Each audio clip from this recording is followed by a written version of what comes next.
This is Agriculture Today, and I'm Shelby Varner with the K-State Radio Network.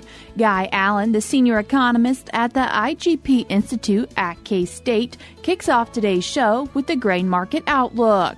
He recaps the recent WASDE report for wheat, corn, grain sorghum, and soybeans, as well as the U.S. dollar and freight. K-State crop entomologist Jeff Whitworth continues the show to remind growers of pests in their alfalfa. Jeff says how people could start seeing pea aphids along with alfalfa weevils and army cutworms. Wrapping up the show is K-State meteorologist Chip Redmond with his weather forecast. He explains the spring weather we can be expecting. That and more is coming up ahead.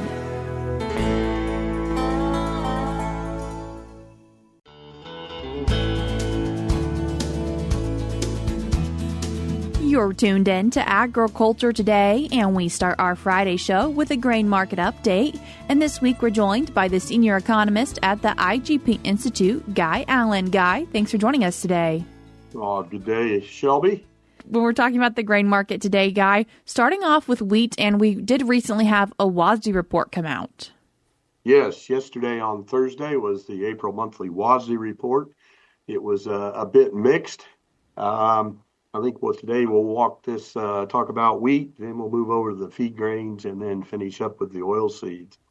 Starting off with a bit of bearish news here. The numbers in the USDA report for wheat were a bit negative, the market, and it was down after the report. U.S. alt wheat ending stocks came in above what the trade average guess was. Came in at 846 against a trade guess of 825. And near the upper limit of the range. Interesting enough, imports were increased by about 10 million bushels, exports lowered to 15 million compared to March, and so that's going to leave us with a little bit more in the tank at the end of the year. Some noted changes in the export complex. There is another 1 million metric ton reduction in Russia's expected exports, and however, Russia's exports are down 11.5 million metric tons from a year ago. Had a little bit of an increase in the Ukrainian exports by 500,000 tons. But another thing weighing on the markets, China's imports were decreased by about 3 million metric tons to a 6-year low of 3.5 million metric tons. And that's a bit indicative of their larger production we're seeing over there. And we'll see that again, particularly in the corn situation, which is reducing China's need to import grain as they become increasingly self-sufficient on a number of those commodities on that. What are we seeing for our feed grains? Well, moving over to the feed grains, just before we move to feed grains, one little note for wheat. We have seen an increase in world feeding of wheat. I think that's reflective of the low prices in a lot of the areas. So we are pricing wheat into the feed ration, which that sort of is the downside for the values of wheat when it gets cheap enough to substitute for corn.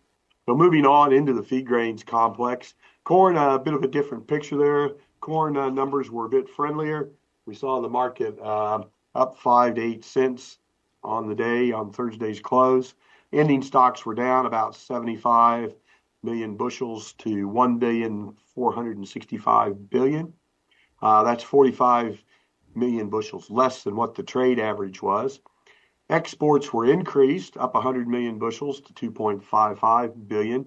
Feed and while domestic U.S. feed and residual consumption was dropped by 25 million to 5.75 billion bushels. Somewhat in line with that report, and keep in mind this April report was adjusted according to our March 31st stocks report. They sort of tell us if the tank's half full or half empty, and it's sort of a reconciliation for our balance sheet for those numbers. Let's see, in the global market, numbers USDA for Argentina, Brazil, unchanged and steady. Earlier Thursday morning, Brazilian government organization CONAB raised Brazilian corn crop 2 million metric tons to 124.7 million metric tons. Other competitor exports were left unchanged in the April report. And China's corn import numbers were left unchanged at 8 million metric tons. And that 8 million metric tons is on the lower side of where we've been over the last 5 years for Chinese corn imports.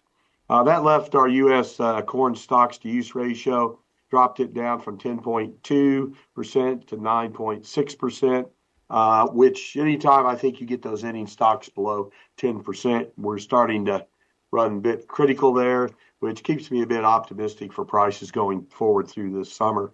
Any sort of a weather issue, we could see corn prices rally there. I think, though, that weather situation is going to be a bit secondary to the current discussions on tariffs and trade. That seems to be the big news in the market. On the back of that, USDA left the corn price steady at $4.35 for their projected estimate on that. What are we seeing for grain sorghum? Grain sorghum ending stocks were left unchanged at 52 million metric tons. For the whole sorghum complex, numbers were basically left unchanged. Exports at 100 million bushels, total domestic use at 225, feed and consumption, food, seed, and industrial consumption at 70, with feed and residual steady at 155. Noted, I think last month they did raise that feed and residual number up a bit for grain sorghum. Without China there in the market, basis for sorghum is pretty cheap, and we're seeing that price into the feed rations, not only in the U.S., but we've seen Mexico buy a little bit of grain sorghum as well, as it's pricing the feed rations south of the border there for us. And our last commodity to talk about today, soybeans, and what did we see from the report? Well, oilseeds was a bit neutral. It tended to follow corn today. It was up higher. It was up 10 to 15 cents actually on Thursday's close. Carry out was down about 5 million bushels compared to last month at 375 million, but just 4 million less than the trade average, so came in about where expected. Imports increased 5 to 25 million metric tons. Crush was higher, which that lent a little bit of a support. No change in the average producer price. The USDA is putting out at $9.95 a bushel. Ending stocks for soybean oil were forecast to be about 80 million pounds, a bit smaller than the trade had anticipated. Biofuel use was decreased, though, about 200 million pounds. Food use was also a little lower, which was a bit bearish on the oilseed situation. A little more optimistic on the meal side. That tended to follow corn a bit higher. So a bit mixed there in the soybean situation, but it did follow corn a bit higher today. And looking at that corn to bean ratio at the moment as we're going into planting, definitely favors corn. Soybeans are going to have to compete to buy a bit acres, so it'll be interesting to see what our planting situation is there. A couple other things to mention, if I could. I always like to talk about foreign exchange and freight. The dollar's had a very volatile ride this week in the wake of geopolitical issues and trade issues and announcements. We've seen that drop down to about 101.3 on the index. Just 2 weeks ago, we were up at 104. So, and it's traded in a very, very wide range. And that's coming in at about a 6-month low going back to October. But nothing real surprising there, just a lot of volatility. The other thing that I always like to touch base on is freight and transportation. A little bit of interesting news there on the whole freight situation. Dry bulk freight index was weaker this week. It came in at on Thursday at 1,260, which is that weakness is coming in the wake of these trade issues there as well, as they expect a little less dry bulk commodities to be moving in that. Probably the biggest news in the freight, and I'd put this issue as actually bigger than the tariff issues, is there's been a 301 investigation regarding Chinese vessels visiting U.S. ports and putting a tax on that. That's been in discussion for well over 5-6 years now, and it is very much a bipartisan issue. And they were going to put somewhere between $500,000 to $1.5 million tax on every Chinese owned or built vessel every time it made a port call in the U.S. Been a lot of discussion on that. The federal government has decided to push that forward. They did not make a decision on that. in recent executive orders. It's still a concern. How they're going to address that, still not sure. But I think that was a very good decision because that sort of had the potential to really have a very distorting or negative impact on the whole transportation sector. And for dry bulk commodities like corn, grain, wheat, all our dry bulk commodities, and even our other commodities, predominantly moved on Chinese-owned vessels, had a potential for a very big impact on that. So I was very happy to see that push forward. Guy, while you're in giving us our grain market outlook, and as someone with the International Grains Program, what's that global perspective that you're seeing at the grain market? What are you really watching? Well, there's a lot of moving parts right now, and I feel like I'm flying a very complicated fighter jet at the moment to some point because there's just a big number of things to watch, from the commodity price volatility to the foreign exchange volatility is historically high, trade and transportation. What's farmers' selling intentions? And we assume as they go to the field now, farmers selling sort of backs off as they become focused on getting the summer crop in the ground. And so basis does a lot of the work for getting grain to move through the pipeline. So look, there's just a big plethora of issues on the front burner to be watching, and it's a very dynamic situation. And in 24, by the time this comes to report tomorrow in 12 hours time, it'll probably be old news, and the whole situation will have changed. So it's very, very difficult. Guy, I appreciate you taking the time to join us today. Thank you, Shelby. That was the senior economist at the IGP Institute, Guy Allen. We're cutting to a short break now on Agriculture Today, but stick around because we have more for you up ahead.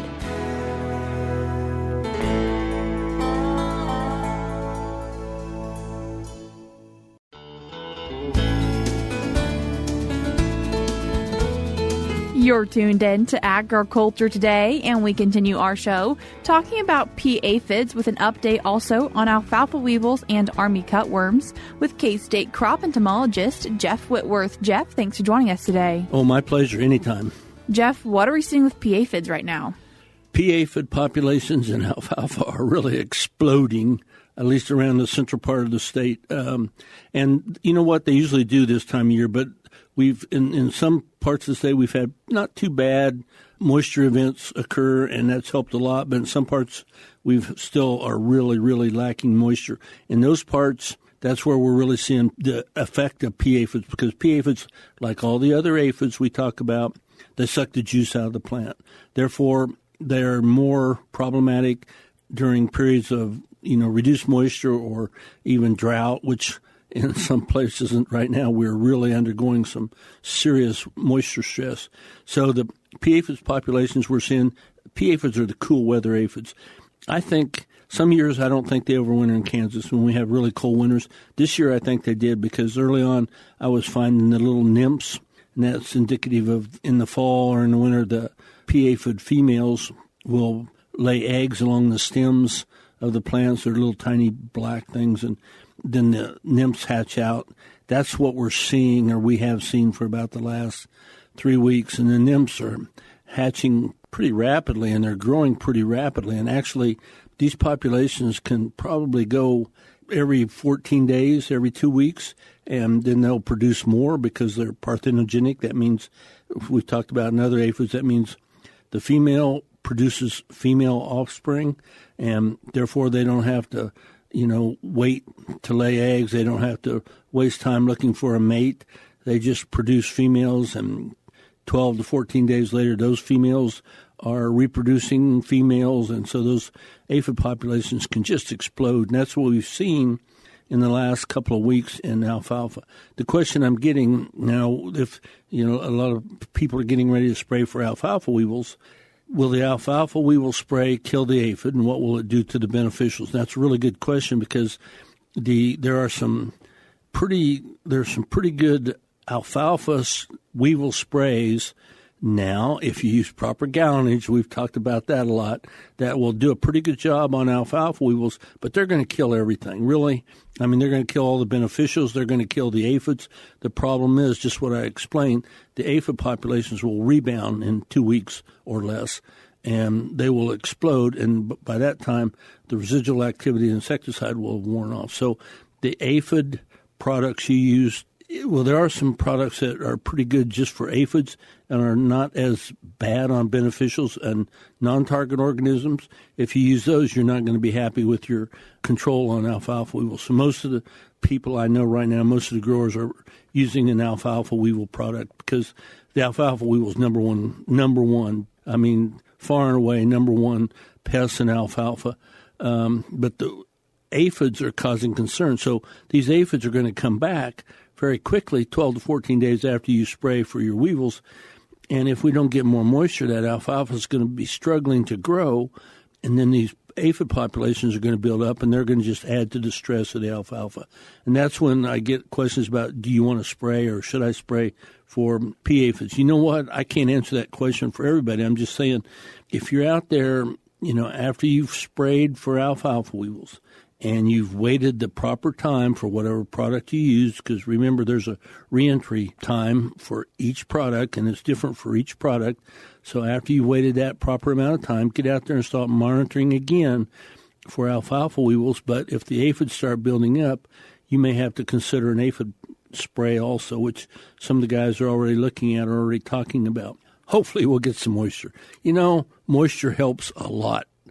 So if we get some adequate moisture, we won't have to worry about that so much. But right now, what we're worried about are the alfalfa weevils and the resultant pea aphid problem, because you're going to kill all the beneficials, right? Usually if it's just a pea aphid infestation, I usually don't recommend treating for pea aphids because it's usually just a host for beneficials, the lady beetles, green lacewings, other kinds of beneficials that are out there. And it takes 10 to 20 pea aphids per stem under, semi-stressful conditions to really reduce yield in alfalfa.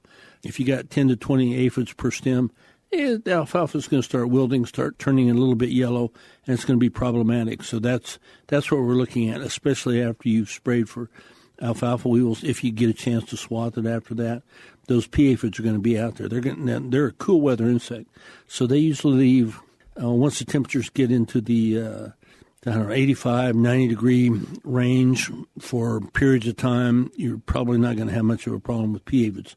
But then we have other aphids that will come on that are summertime or warm weather aphids, but not the pea aphids. So that's kind of the story with the alfalfa weevil. You need to worry about alfalfa weevils first and foremost, but the pea aphids will be there. They're there now, and they're also causing some problems.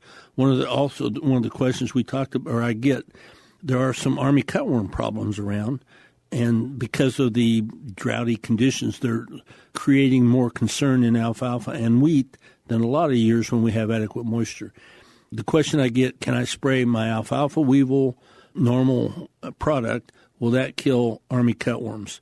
We did one trial many years ago when we happened to find just the right infestation level of army cutworms and alfalfa weevils to get a good test. And the products we tested, and you can go back probably 20 years ago on our efficacy trials or 15 years ago and look and see what products we used. But they gave reasonable control on alfalfa weevils and army cutworms. The problem there is twofold. Number one, if you have a really well-developed canopy, you're going to have to get the insecticide down to where they are. The weevils will be in the canopy. The army cutworms will be at the bottom of the canopy, so they'll be a little more protected. The canopy, the alfalfa itself will intercept the spray. So keep that in mind. You need to go a little bit slower, use a little more gallonage than you would even for just an alfalfa weevil treatment. But yes, if you happen to have army cutworms at the same time as you have alfalfa weevils, the insecticides that are labeled now, you need to make sure they're labeled for both pests, but most of them will work just about as well on either one of those pests. They will also kill all the aphids. The aphids are easy to kill, but the problem with aphids is they come back so quickly, and the beneficials do not. So that's kind of the story with alfalfa right now. Really and truly, if we get some moisture, it will help a lot. If producers or growers have pea aphids, are they going to have alfalfa weevils and vice versa? Yes, they exist together. One's not an enemy of the other. The pea aphids will be more on the stem.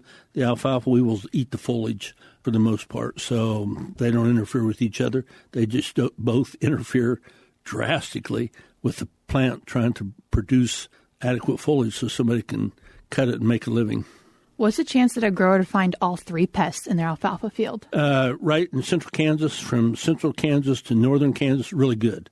If you get out and look. Like I said, the alfalfa weevils are easy to find. Pea aphids are easy to find.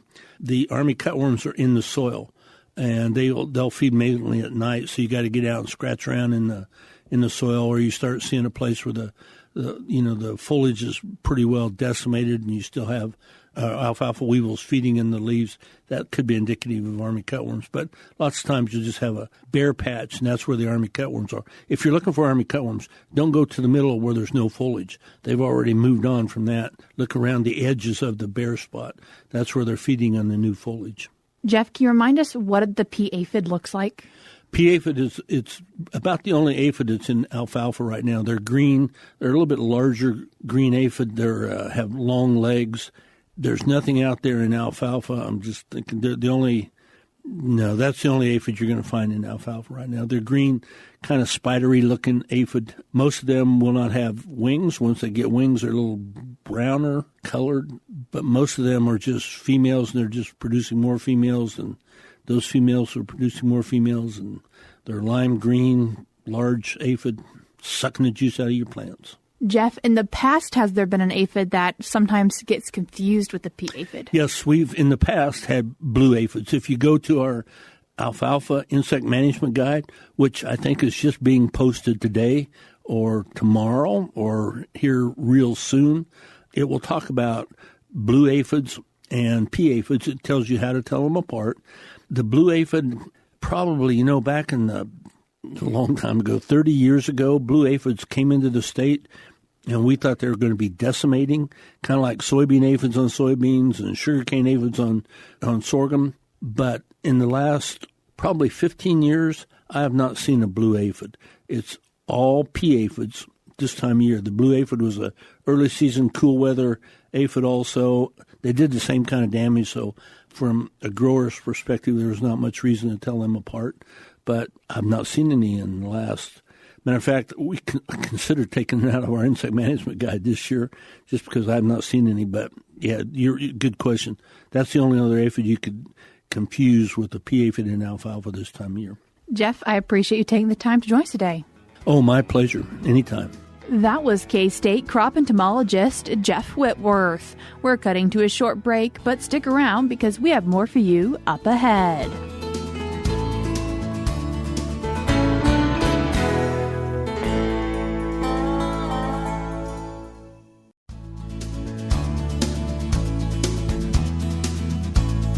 You're tuned in to Agriculture Today, and we conclude our Friday show with a weather update from K-State meteorologist Chip Redmond. Chip, thanks for joining us this week.